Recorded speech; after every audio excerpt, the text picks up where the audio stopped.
শাপলা চত্বরে আলেম ওলামায়ে কেরামের লক্ষ্যে স্বাধীনতার ঘোষণা হয়েছে, সেখানে ফতের ঘোষণা হয়েছে, বিজয়ের জানা হয়েছে 2024 সালে। আমরা শাপলা চত্বরে ছিলাম, সেখান থেকে আমাদের পুরো গুলিয়াগাড়ি হয়েছে। আল্লামা বাবুল বিষয়ে টাকরা নগর মানুষ তাকে অ্যারেস্ট করে রিমান্ডে নেওয়া হয়েছে। তিনি সেখান থেকে হুইল চেয়ার বের হয়েছেন, জীবন কোনোদিন সুদা হয়ে দাঁড়াতে পারেনি। 2021 সালে যেই মোদি বাবরি মসজিদকে ভেঙে চুরমার করে দিয়েছেন, যেই কসাই মোদি গুজরাটের মুসলমানদেরকে কুফু কাটা করেছেন, ট্রেনের মধ্যে আগুন দিয়ে মেরেছেন, যেই মোদি কাশ্মীরের মুসলমানদের রক্ত নিয়ে খেলা করেছেন, আমরা বলেছিলাম আমরা স্বাধীনতা বিরোধী নই, আমরা উদযাপনের বিরোধী নই, রজত জয়ন্তী উদযাপনের বিরোধী নই, 50 বর্ষ পালনের বিরোধী নই।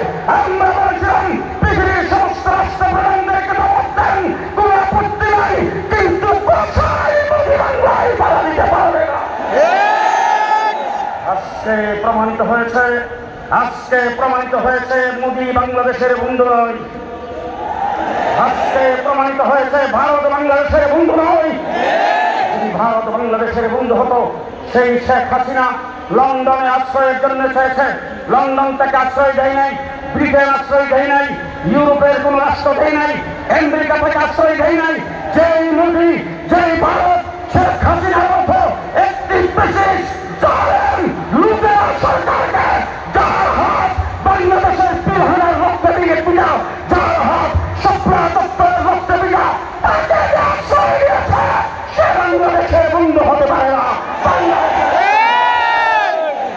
পরিষ্কার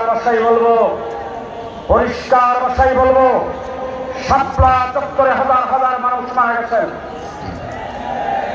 পিলখানায় 57 জন আর্মি অফিসার মারা গেছে।